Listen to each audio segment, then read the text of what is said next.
లేదు లేదు, మనకి విరక్తి కలగాలనే చెబుతున్నాడు అమ్మా పరమాత్మ. ఊరికే చెప్పడం లేదు. రుణం తీర్చుకోవడానికి మరంతే కదా, అదే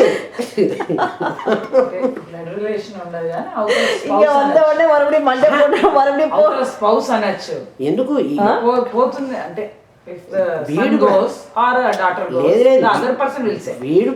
వీడు కూడా అరే నేను వచ్చాను కానీ అంటే సెలవు వేస్ట్ అయిపోయింది, నా ట్రిప్ వేస్ట్ అయింది. జనరల్ హ్యూమన్ టెండెన్సీ అమ్మా.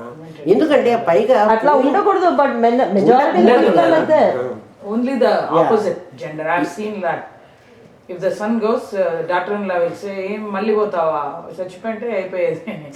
But the son will not say. లే వాడు కూడా మనస్సులో కూడా ట్రిప్ వేస్ట్ అయింది అనుకుంటాడు. ఎందుకంటే వాడు సెలవు పెట్టుకుని వచ్చాడు, మళ్ళీ రావాలి కదా, వాడు వాళ్ళతో అయిపోలేదు కదా. ఎందుకంటే నిజంగా వస్తే మళ్ళీ రావాలి కదా, అప్పుడు కూడా తప్పుందో చావదు కదా. అర్జునుడికి కృష్ణుడు నవ్వుకుంటూ చెబుతున్నాడు ఇవన్నీ. నిజమే, సత్యమే చెప్తున్నాడు, అబద్ధం చెప్పటల్లా. నువ్వు ఆలోచించు, ఈ తండ్రో తల్లో ఇంట్లో రోగంతో ఉన్నాడు కదా, గుడి చచ్చిపోతాడు అనుకో, చూసే వాళ్ళందరి కోసం అయ్యో మా అమ్మ మా నాన్న చచ్చిపోయినారని పైకి చెప్తాడు. కానీ వాడి లోపల వాడు అబ్బా వీళ్ళు ఇంకా చచ్చిపోయినారు నాయన, వీళ్ళకి ఇంత చాకరీ చేయాల్సిన పని ఇంకా నాకు తప్పిపోయింది. ఎందుకంటే వాడు ఇప్పటి వరకు వెక్స్ అయి ఉన్నాడు. ఆ పెద్దవాళ్ళకి చేసి వాడు వెక్స్ అయి ఉన్నాడు. అంటే వాళ్ళ చావుని కోరుకుంటున్నాడు వాడు. మనం కూడా అంటే ఎవడైతే ఆ రోగంతో ఆ మంచాన పడి ఉన్నాడో వాడు కూడా ఏమనుకుంటున్నాడంటే ఇంకా ఎప్పుడు పోతానబ్బా, దేవుడు ఇంకా నన్ను పిలవలేదే. ఎందుకంటే మా గురువుగారు మమ్మల్ని వెళ్ళి చూసి రమ్మనే వాళ్ళు ముసలి వాళ్ళని, వాళ్ళందరూ ఇదే మాట అంటారు. ఇంకా నేను ఎన్నాళ్ళు ఉండాలో అన్నాళ్ళు ఉండాలి అని అనుకోరు.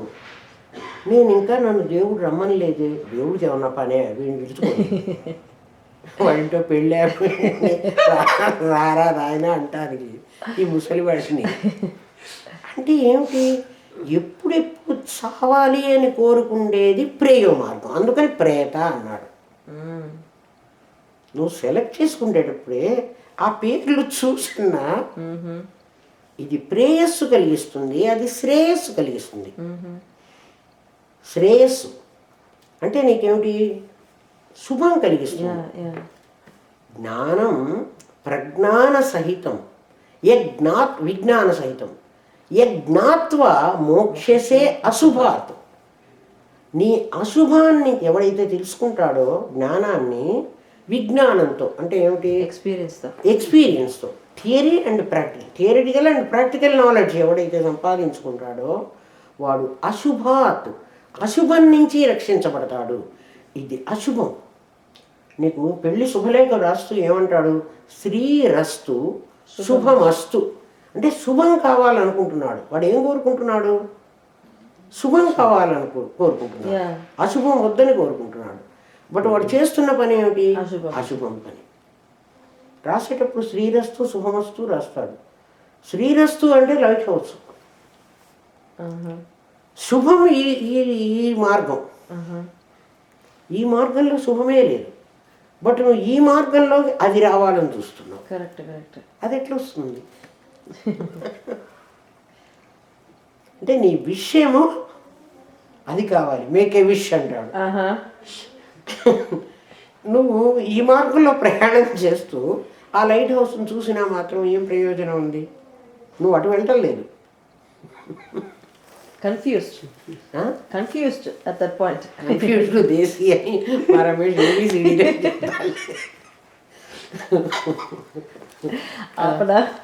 ఆపనా అదే వెళ్ళొస్తానంటావు. పోనీ వెళతాను అంటే వెళతాను అని ఎవడన్నా అంటే వెళ్తాను అనవకరా, వెళ్ళొస్తాను అంటాడు. అవునవును. అంటే ఈ ప్రపంచంలో నుంచి మనం వెళ్ళి కూడా మళ్ళీ వస్తూనే ఉన్నాం. ఎందుకంటే మనం ప్రేమ మార్గం కదా ఎన్నుకున్నది. కరెక్ట్. ఇప్పటి వరకు మనం ప్రేమ మార్గం ఎన్నుకున్నామని డెఫినెట్గా మనకే తెలుసు. ఎందుకని మనం లైట్ హౌస్కి చేరితే ఇప్పుడు పుట్టనే పుట్టిండాం. కరెక్ట్. ఇప్పుడు పుట్టాం కాబట్టి మనం ఇప్పటి వరకు లోయల్లో పడొచ్చిన వాళ్ళమే. కరెక్ట్. ప్రేమ మార్గమే సెలెక్ట్ చేసుకున్నాం మనం. వామదేవుడు ఒక్కడు కడుపులో ఉండగానే వాడికి జ్ఞానం కలిగిందిట. వశిష్ఠ వామదేవ అది సన్నుత మహాగణపతి అంటాడు చూడు. వశిష్ఠుడు వామదేవుడు వాళ్ళిద్దరు గురువులు. ఓకే. వామదేవుడు అనేవాడు తల్లి గర్భంలో ఉండగానే వాడికి జ్ఞానం కలిగింది. కేక పెడుతూ పుట్టాట వాడు. ఏమి అరుస్తూ పుట్టాట. ఒరే అనవసరంగా ఆ ప్రేమ మార్గంలో పడి చావబాకండ్రా, శ్రేయ మార్గానికి వెళ్ళండిరా అని అరుస్తూ పుట్టాట వాడు. పుట్టడమే వామదేవుడు. ఆయన ఒక్కడే గర్భస్థ శిశువుగా ఉండి, తర్వాత గర్భస్థ శిశువుగా ఉండి జ్ఞానం కలిగి పుట్టినవాడు ప్రహ్లాదుడు. ఓకే. వామదేవుడు కడుపులో ఉండగానే జ్ఞానం కలిగింది. తల్లి గర్భంలో ఉండగానే అంత జ్ఞాని ఆయన. ఎంత గొప్పవాడు. అర్జున, పండిత పండ అన్న శబ్దానికి జ్ఞానం కలవాడు అని అర్థం. పండితుడు. నా అనుశోచంతి పండితా, పండితుడైన వాడు నీలాగా ఏడవడు అర్జున. అయితే నాకు ఆ పాండిత్యం చెప్పు. పండితుడు అంటే ఏదో తెలిసినవాడు కదా. ఏది తెలిస్తే ఏడవకుండా ఉంటానో అది నాకు చెప్పన్నాడు. ఇప్పుడు నాకు ఏడుపే కదా నాకు బాధ కలిగింది. నాకు అహంకారం మమకారం రెండు ఉన్నాయని నువ్వే చెప్పావు కదా. నేను నా వాళ్ళు, ఇది నాకు పోయేటట్టుగా నువ్వు చెప్పు. ఇది పోతే నేను పండితుడిని అవుతాను. పండితుడిని అయితే నాకు దుఃఖం పోతుంది. నాకు దుఃఖం పోగొట్టు అని చెప్పటం లేదు. దుఃఖం పోవడానికి మార్గం ఏదో అది చెప్పు. ఎందుకంటే నా గ్లాసు నీళ్ళు ఇవ్వమని అడిగాను కదా. ఆ నీళ్ళు ఎక్కడ వేయి ఉండాలి? సముద్ర జలమే అయి ఉండాలి. పానయోగ్యంగా ఉండాలి, డ్రింకబుల్గా ఉండాలి. నేను తాగడానికి వీలుగా ఉండాలి. తాగడానికి వీలుగా ఉన్న నీళ్లు తాగితేనే నా దుఃఖం పోతుంది. అంటే అర్జునుడు కృష్ణుడిని ఏమని అడుగుతున్నా అంటే, నాకు అర్థమయ్యేటట్టుగానే చెప్పు. నువ్వేదో శాస్త్రం చెప్తే నాకు అర్థం కాదు.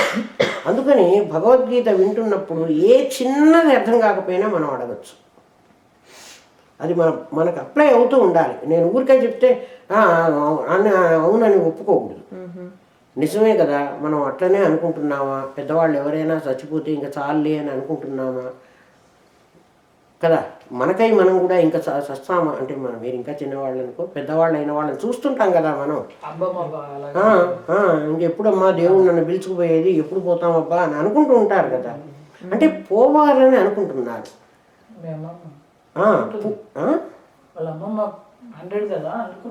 అనుకుంటుంది. చూడు అది చెప్తున్నాడు. నీకు ఏం చెబుతున్నాడంటే, ఒక బ్లడ్ ఫ్లెష్తో ఉన్న శరీరాలని ఈ ప్రపంచంలోకి పరమాత్మ పంపించాడు. ఆ బ్లడ్ ఫ్లెష్ అంతా ఫ్యామిలీకి ఇచ్చేశారు వాళ్ళు. ఇప్పుడు వాళ్ళకి దగ్గర లేవు, అవి ఎండిపోయినారు. ఇప్పుడు ఎండిపోయిన శరీరాన్ని వదిలేసి వెళ్ళిపోవాలని కోరుకుంటున్నారు. వెళ్ళిపోతే ఏమవుతుంది వాళ్ళకి తెలియదు అనుకో. వెళ్ళిపోతే ఏమవుతుంది, మళ్ళీ తీసుకుని మళ్ళీ రావాలి. ఇంకొకటి మళ్ళీ కూడా ఇదే పనే చేస్తారు. నీకు ఇచ్చి పంపిస్తుంటే నువ్వు ఇక్కడ నేను నాది అనుకుని వీళ్ళందరి ఖర్చు పెట్టుకుని మళ్ళీ ఒట్టిగా నా దగ్గరికి వస్తున్నావు, మళ్ళీ అక్కడికే పోతున్నావు. నువ్వు ఆలోచించు ఏమ్మా. అశోచానన్వశోచస్త్వం. అర్జున, నువ్వేమనుకుంటున్నావో ఇక్కడ ఒక సంగతి చెప్పాలి. ఏమిటంటే, అసలు ఈ సృష్టి అంతా ఉన్నదే, ఈ ప్రపంచం అంతా ఉన్నదే. ఇది అంతా ఈ ప్రపంచం, ఇది అబద్ధమా? ఇది నిజమా అబద్ధమా? ముందు అది తేలాలి కదా. ఎదుటిగా భీష్ముడున్నాడు, ద్రోణుడున్నాడు, కర్ణుడున్నాడు, శల్యుడున్నాడు, అర్జునుడు, అందరూ ఉన్నారు కదా. ఆ ఉన్నవాళ్లే కదా నిన్ను బాధిస్తున్నారు. ఉన్నవాళ్లే కదా నీకు భార్యా బిడ్డలు, నీకు అదంతా రుణము, వీళ్ళంతా నిన్ను సుప్పిక్కు తింటున్నారని నిన్నటి దాకా చెప్పింది అదే కదా. ఫస్ట్ చాప్టర్లో చెప్పిందంతా అదే కదా, వీళ్ళంతా ఉన్నారని. ఇప్పుడు వీళ్ళంతా లేరని చెబుతున్నాడు కృష్ణుడు. ఇదేమిటయ్యా, ఇప్పటిదాకా ఉన్నారన్నావు, ఇప్పటిదాకా వీళ్ళందరూ మరి పోతారని చెబుతున్నావు, చస్తారంటున్నావు, చచ్చి మళ్ళీ పుడతారంటున్నావు, ఇది మళ్ళీ కాదు అబద్ధం అంటున్నావు, ఏమిటి ఇవాళ? అది నిజమా ఇది నిజమా అంటున్నాడు. అర్జునుడు కన్ఫ్యూజన్లో ఉంటాడు. చెప్తున్నాడు, నాయన రాత్రి నువ్వు నిద్రపోయినావు, నీకు కల వచ్చింది. కలలో నీకు చాలామంది స్నేహితులు కనిపించారు, ఆఫీస్ కనిపించింది, ఇంకా కల్లో ప్రపంచం, స్వప్న ప్రపంచం అనుకో కాసేపు. అంటే నీకు ఏ కళ అయినా వచ్చి ఉండొచ్చు. కళ వచ్చింది. ఆ కళంతా నీకు మెళుకు వచ్చినప్పుడు, అంటే ఇప్పుడు జాగ్రత్త అవస్థకు వచ్చావు, ఇప్పుడు ఆ కళంతా నిజమేనా? No, it's gone. మరి అప్పుడు నువ్వు చూస్తున్నప్పుడు ఇది నిజం కాదా? అప్పుడు నిజం కదా.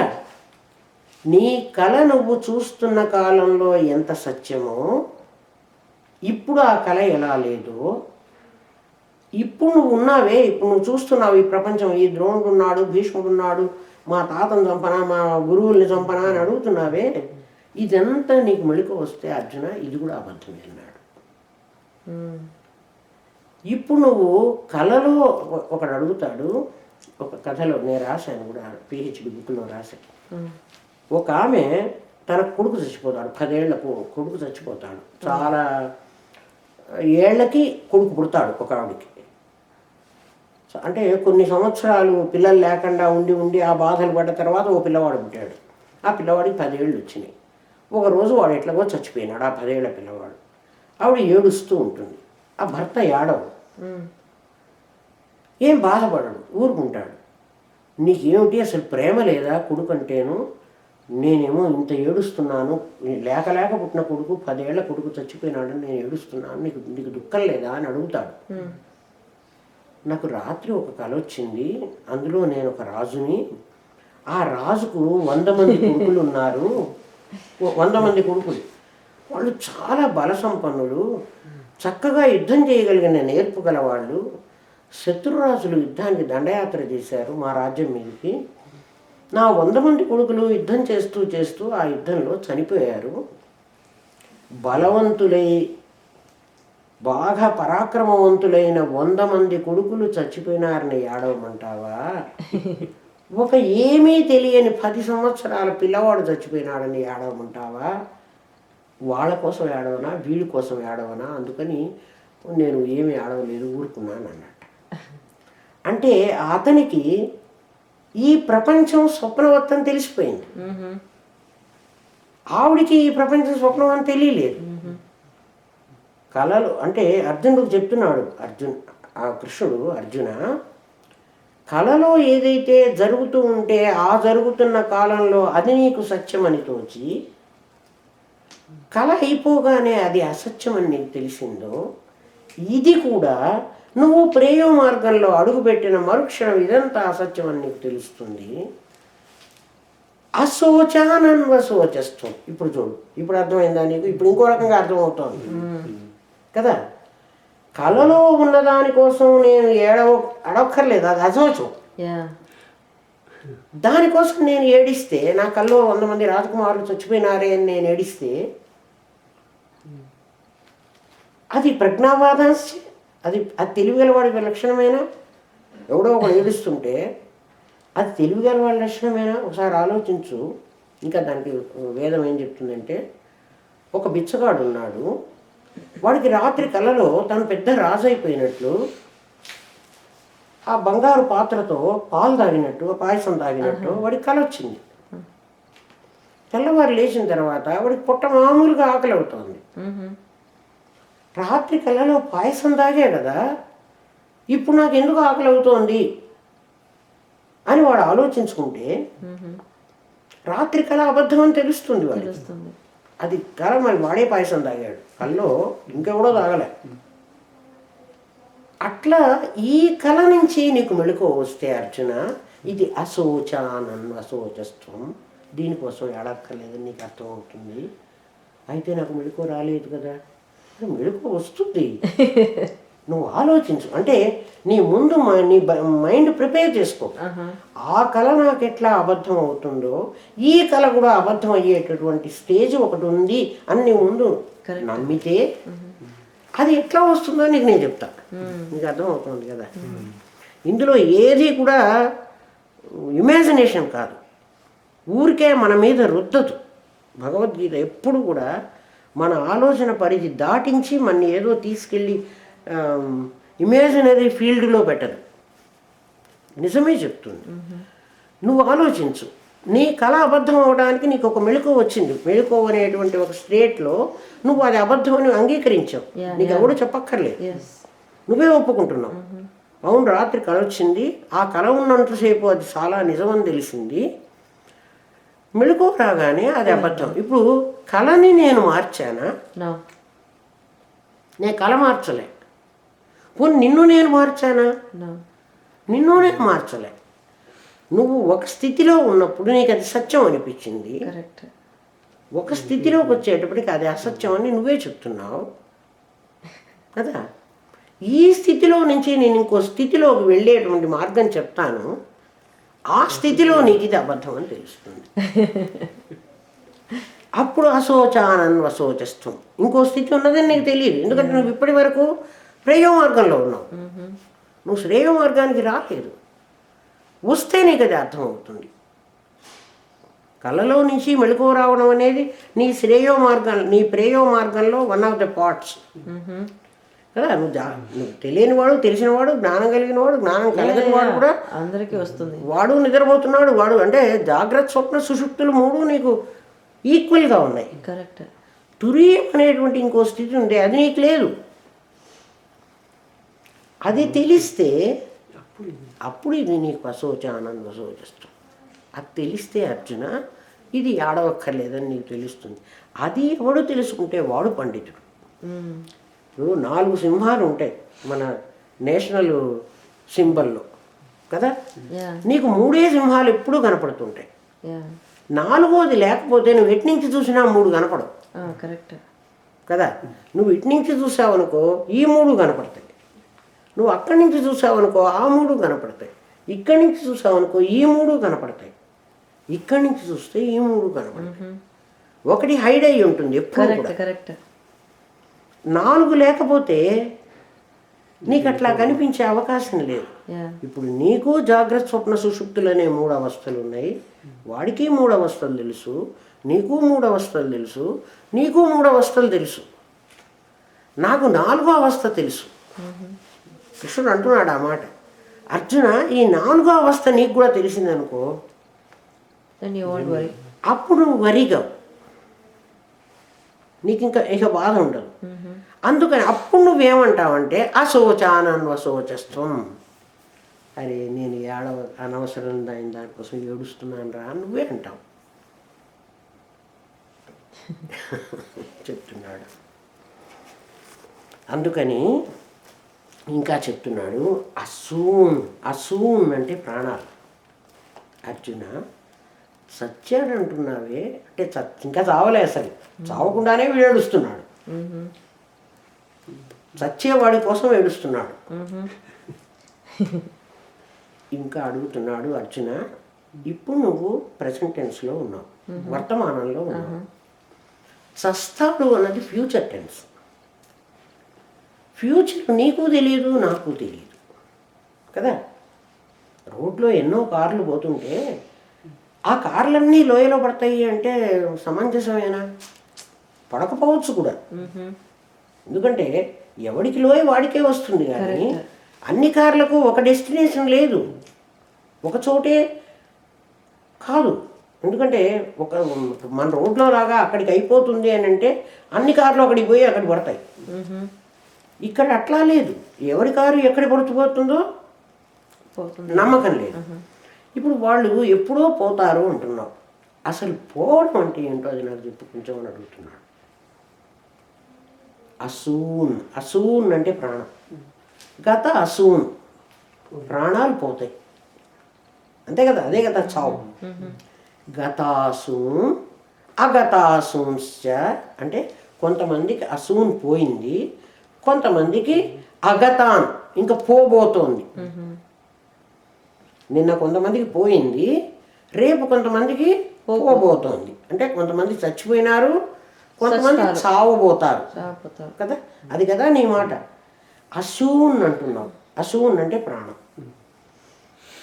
చావు అంటే అసలు నీ ఉద్దేశం ఏమిటి? చచ్చిపోతారు అంటే నీ ఉద్దేశం ఏమిటి? ఎందుకు చచ్చిపోతున్నారు మనుషులకి చావాల్సిన పని ఎందుకు వచ్చింది అడుగుతున్నాడు. ప్రాణం పోతున్నది అన్నాడు. ప్రాణం ఎందుకు పోతుంది అని అడిగాడు. ప్రాణం ఎందుకు పోతుంది?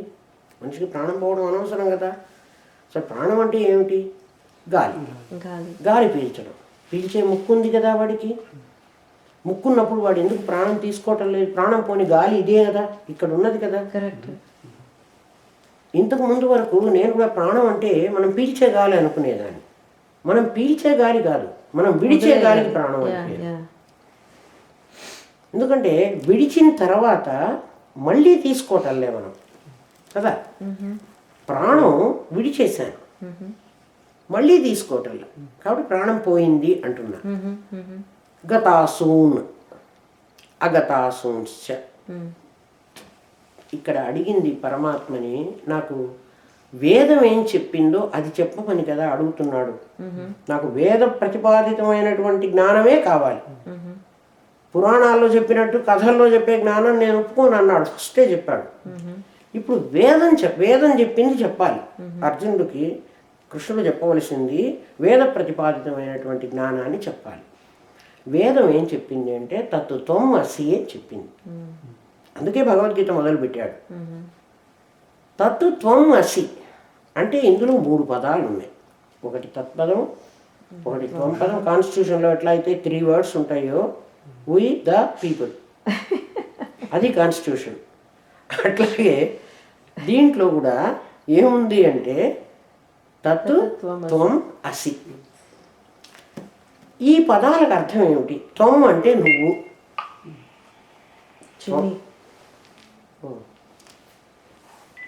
నీకు ఈ ఫోన్ త్రయాల్లో నీ భార్య, నీ పిల్లలు, వీళ్ళంతా నీ శత్రువులు అని చెప్పాం కదా. ఇప్పుడు నీకు వాళ్ళు ఎవరు శత్రువులు కాదు అసలు. వాళ్ళు బొమ్మలు అంతే. నిన్ను వాళ్ళు ఏం బంధిస్తారు? నీకు తెలియకపోబట్టి వాళ్ళందరూ నిన్ను బాధిస్తున్నారు. నీకు తెలిస్తే నేను బాధించరు. స్పీకర్ అది చెప్తాడు ఇప్పుడు కదా. నువ్వెవరో నీకు తెలిస్తే, అంటే 4వ స్టేజ్ తెలియడం అంటే నువ్వెవరో నీకు తెలియాలి. నువ్వు ఇప్పటి వరకు నేను ఒక రమేష్ని అనుకుంటున్నావు కాబట్టి, రమేష్కి ఒక పెళ్ళం ఉంది, రమేష్కి ఒక ఉద్యోగం ఉంది, రమేష్కి ఒక అమ్మ నాన్న ఉన్నారు, ఒక ఇల్లు వాకిలి ఉంది. నువ్వు రమేష్వే కాదని తెలుస్తాడు ఇప్పుడు నిన్ను. అప్పుడు వీళ్ళందరూ నీకేం సంబంధం ఉండాలి.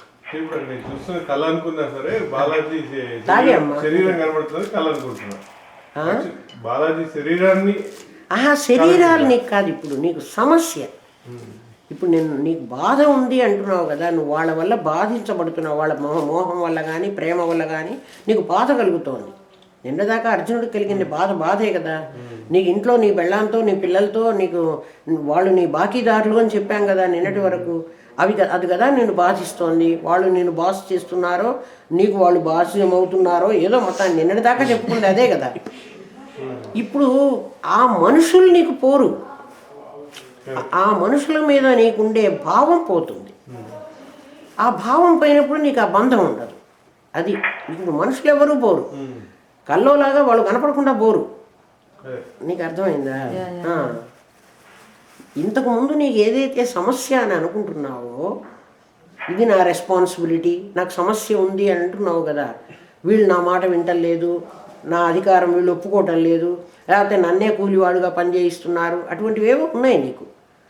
అవన్నీ నీకు పోతాయి. అది కరెక్ట్. ఎందుకంటే నువ్వు అది కానప్పుడు నీకు దాని గురించి తెలిస్తే నీకు ఇంకా అర్థం ఏంటి చెప్తా చూడు.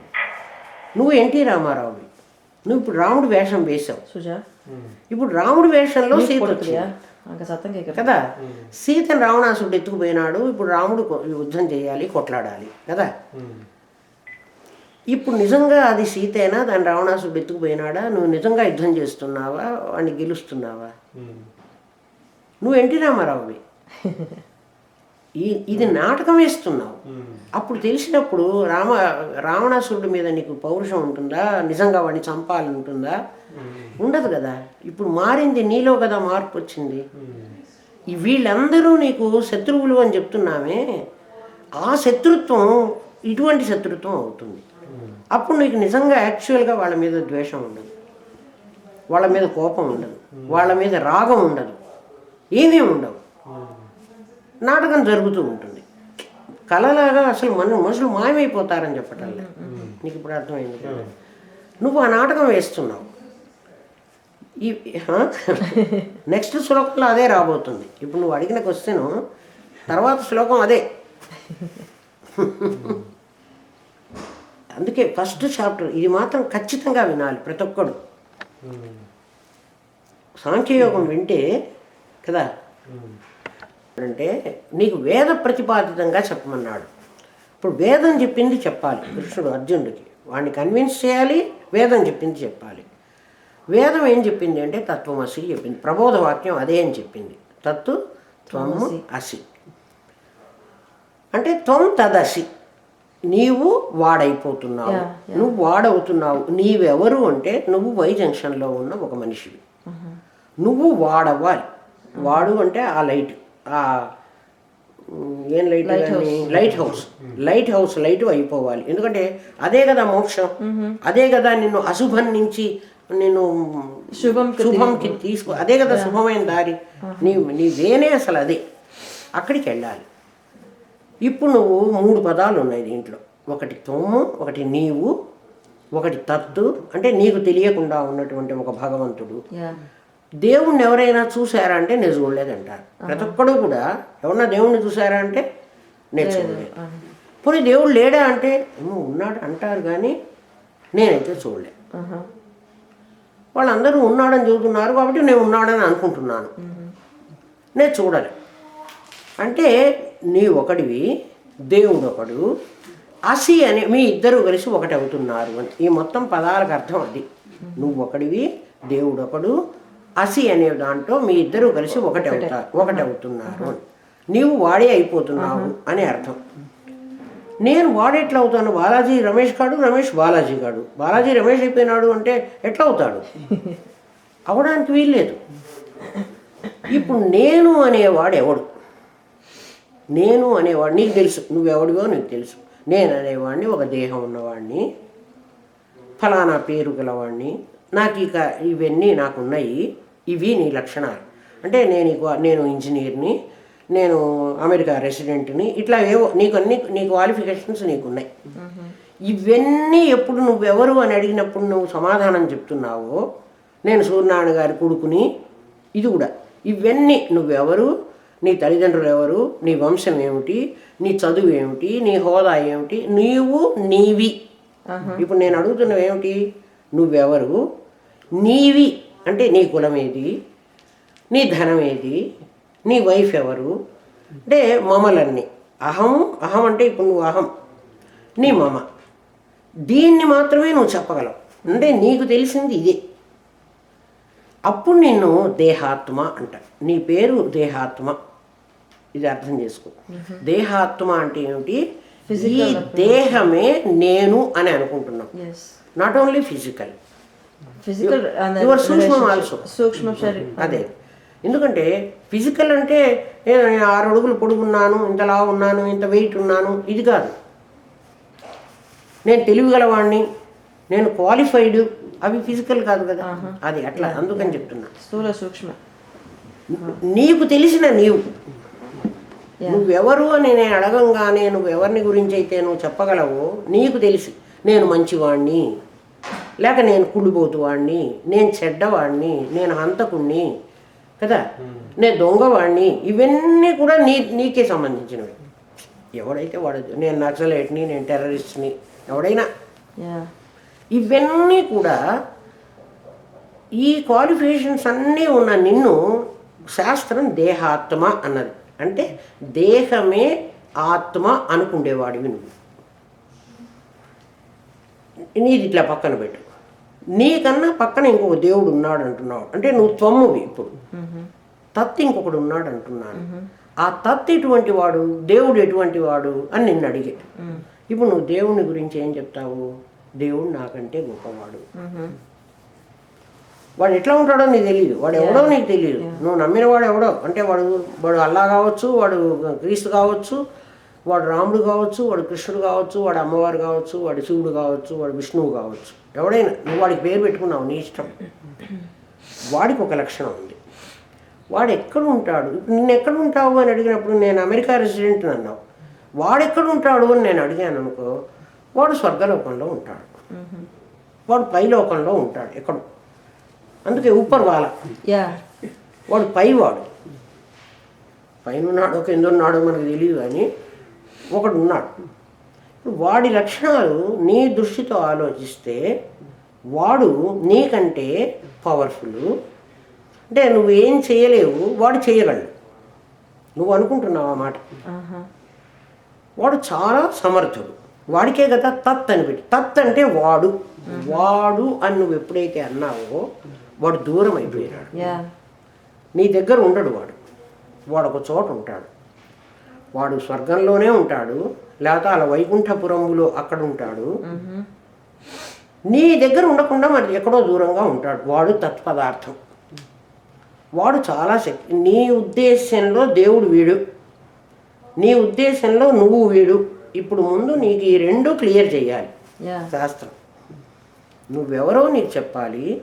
దీన్ని త్వం పదార్థ శోధన అంటాడు. త్వం పదార్థ శోధన అంటే, త్వం అంటే నువ్వు ఇందాక నేను రమేష్ అన్నావు కదా, నువ్వు రమేష్వు కాదు అని చెప్పాలి ఇప్పుడు నేను. మరి నువ్వెవరో నీకు చెప్తే కదా నేను రమేష్ను కాదని నువ్వు ఒప్పుకుంటావు. నువ్వెవరో నీకు చెప్పకపోతే నువ్వు నన్ను రమేష్ కాదని ఎందుకంటారు, నేను రమేష్నే అంటావు. అంటే త్వం పదార్థ శోధనలో 6 షట్కాలు చెప్పాడు నువ్వెవరో నీకు తెలియటం కోసమని. మొదటి 6 షట్కాలు అంటే ఏమిటి? నీ సాంఖ్యయోగం, కర్మయోగం, కర్మ సన్యాసం, జ్ఞానం, ఆత్మ సంయమం. 6 అధ్యాయాల్లో నువ్వెవరో నీకు తెలుస్తాడు. అంటే నువ్వు శరీరంవి కావు, నువ్వు ఇంద్రియాలు కావు, నువ్వు మనస్సువి కావు, నువ్వు బుద్ధివి కావు కదా, నువ్వు ఆత్మవి అని తేలుస్తాడు. అంటే ఏం చేస్తాడు అంటే, ఇక్కడ జాగ్రత్త, స్వప్న, సుషుప్తి అనే 3 అవస్థలు పొందుతున్నావు కదా నాయన. నీకు 3 అవస్థలు తెలుసు. ఇవి కాకుండా 4వ అవస్థ ఇంకోటి ఉందని నేను చెప్తున్నాను. ఆ 4వ అవస్థ వాడివి నువ్వు. నీకు ఈ 3 అనుభవంలో ఉన్నాయి కాబట్టి, నీకు 4వది అనుభవంలో లేదు కాబట్టి నువ్వు ఇదే నమ్ముతున్నావు. తర్వాత గతాసూన్ అని చెప్పాడు కదా, అక్కడ మాట చెప్తున్నాడు కదా, ఈ ప్రాణం పోతే స్వర్గానికి పోతాను అంటున్నావు. ఇప్పుడు పుణ్యకార్యాలు ఎందుకు చేస్తున్నావు నువ్వు? పుణ్యమో పాపమో ధర్మమో అధర్మమో ఏవో చేస్తున్నావు కదా. ఇది వాళ్ళ గుడికి పోయిద్దాము, పుణ్యం. ఎందుకు పుణ్యం సంపాదించుకోవాలి నువ్వు?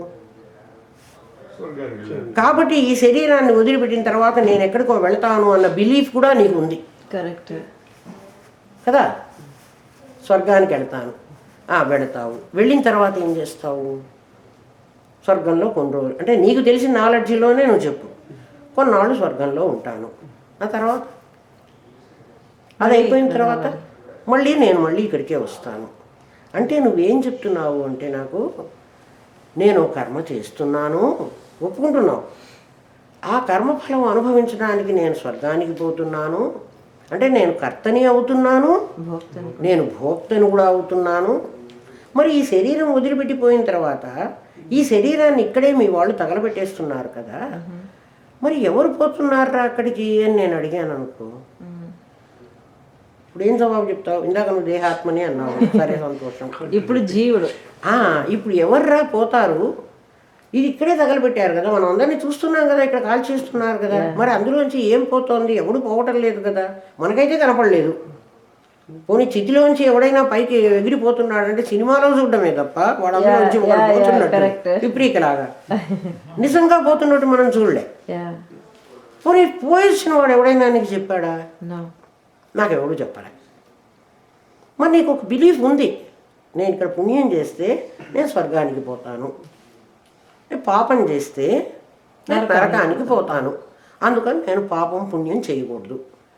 అంటే మంచి చేయాలి, స్వర్గానికి పోవాలి, సుఖం పడడం ఎవరికైనా ఇష్టం కదా. అంటే కర్తవి నువ్వే, భోక్తవి నువ్వే అని ఒప్పుకుంటున్నావు. అంటే నేనే కర్త, నేనే తెలియసిన లేమే అని కూడా అంటాడు కదా, ఏ జన్మలో చేశాను ఈ జన్మలో అనుభవిస్తున్నాను అంటాడు కదా. అంటే కర్మ చేశాను అనుభవిస్తున్నాను అని కూడా వాడే అగ్రీ చేస్తున్నాడు. కర్మ చేశానని ఒప్పుకుంటున్నాడు వాడు. అంటే వాడు చేసిన దానికి వాడు ఫలితం కూడా అనుభవిస్తున్నాడు.